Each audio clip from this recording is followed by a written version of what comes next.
overview for where we're going. You got this high achievement. Now, all of a sudden, new premier, Alison Redford, she says I'm going to restore funding entirely. Okay?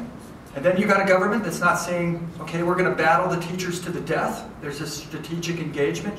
She says she's on your team. All of a sudden, something a lot of elementary teachers wanted. Let's get rid of those provincial achievement tests in grades 3 and 6. Well, that's part of the platform. It's coming up. What are you going to do? Are you just going to suspend them, or are you going to make sure some really good teaching moves in now that you've been asking for many years? This is part of your opportunity. AISI is getting ready for cycle 5. I talk to people all over Alberta. Everybody's got a different take on AISI. Some people absolutely love it. It's fantastic. You know, it's teacher-driven. It's lateral. It's all this great promise. Talk to people in some jurisdictions. I'm not going to mention which ones.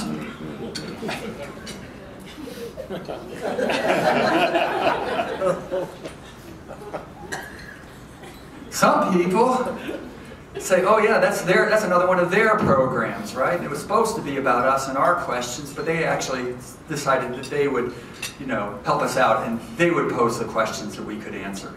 We love to do this in the US too. You know, we call it a professional learning community. But if you really think about it, it's the opposite of professionalism. Right? You don't tell professionals what their questions should be.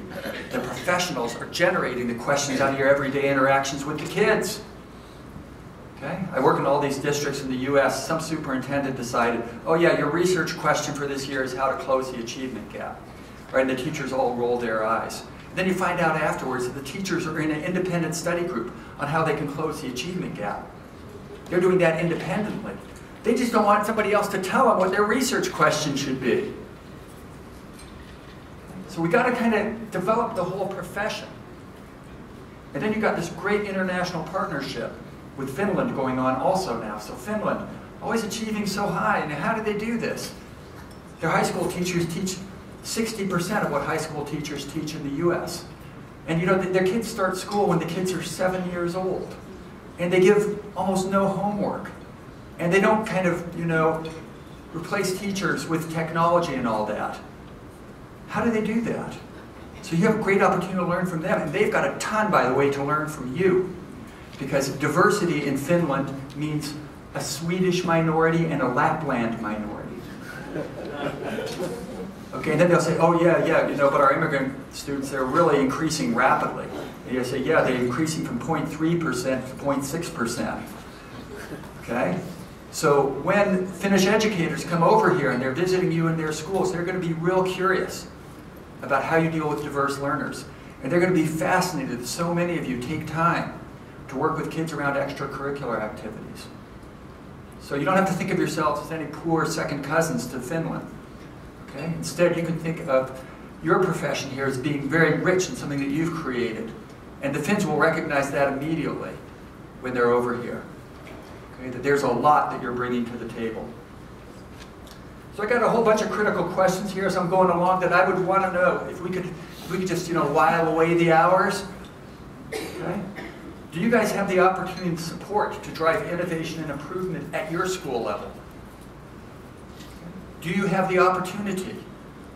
Okay? If you have somebody in your building who's great with working with English language learners, somebody great who's great with universal design for learning, somebody else who's great with a new math curriculum, how do you know about that?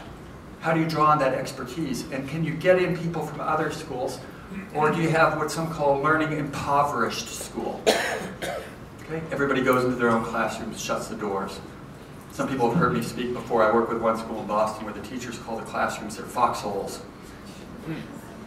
Okay? Because it's crazy out there in the hallways, principal's an autocrat. Just let me go back to my foxhole, shut the door. Okay? Learning impoverished environment.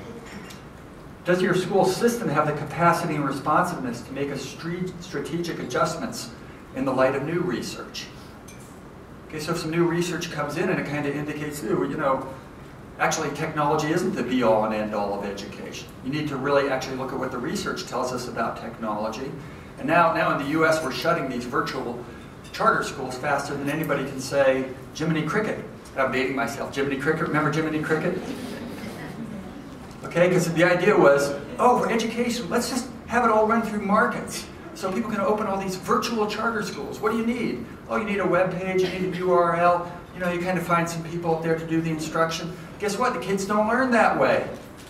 They actually want to engage with some human beings and know it's not enough to be on Skype. Okay? They actually also want to learn from other kids. So this is caving in. You don't believe me? Look at recent issues of Education Week. It's all over that. And then I want to know, do your assessment practices reflect the cultural dynamism and also the individuality of Alberta's students in ways that they want to become lifelong learners above and beyond what you ask of them in school? What do you do to get your kids so excited about school? They say, oh, geez, Friday afternoon again? Kindergarten teachers, you guys get a pretty good deal sometimes, right? When they're starting off, they are all bright-eyed, bushy-tailed, and they do really love being in the class. But what can we do to kind of help the kids to see that school is about them? That's their learning environment. That's their community. And by the way, it's also about you. Okay? Because this is where you put your stake in the ground, and you're staying there long after they've left. Right? So it's a community, an intentional community organized around learning. I hope nobody here ever says, I'm just a teacher. Drives me crazy. Let's have a mutual pledge. Next time anybody says, I'm just a teacher, somebody else is going to say, wait just a minute. Never, never, ever say that. Okay? I have all these riffs that I do. I don't have enough time for them tonight, but I can tell you some good teachers who turned my life around when I was messed up.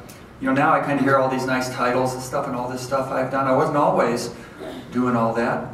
I had to have some teachers. Big, back in those days, like 1960s, 1970s.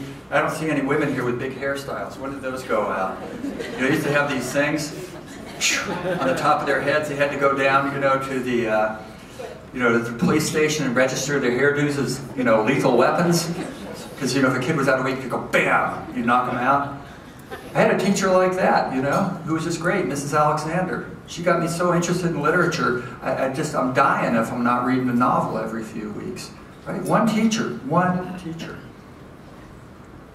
Okay, and so then the last question is, new technologies in your school, are they optimally calibrated for the kids' learning, or are they cynically distractive? Cynically distractive. And if you'll just excuse me for a few minutes here, I just got to check my device here because I see a really interesting emails come in. So one of the things we've got to do is we've got to watch out for each other, right? I don't want to be in your schools. Don't take this personally. I don't want to be in your schools and see all the teachers pulling out their handhelds and disappearing into your email and your texts the minute that instruction is done. That's precious time for interacting with the kids. Interact with those kids who are right in front of you. Okay?